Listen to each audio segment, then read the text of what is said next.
ముద్దు కృష్ణ మా ఇంటికి రాగా. నేను అది భగవంతుడిచ్చిన పాట కానీ నా సొంతం కాదు.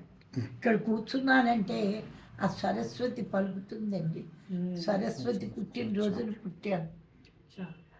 వసంత పంచమి నాడు పుట్టిందండి మా అమ్మ. చూడముచ్చటకున్నాడు మా దేవుడు, సుధతులారా రండి చూసిపోదురు గాని, ముందుగానే కానవచ్చు ముద్దుల గణపయ్య శివ పార్వతుల జంట నాట్యమాడుతుండే. చూడముచ్చటగున్నాడు మా దేవుడు, వీణాపాణి వీణులకు విందు చేయగా, సీతారాముల జంట శివ పార్వతుల జంట మా ఇంట కొలువై ఉన్నారు. చూడముచ్చటగున్నాడు మా దేవుడు, సుధతులారా రండి చూసిపోదురు గాని. భగవంతుడు ఉన్నాడన్న వాళ్ళకు ఉన్నాడు.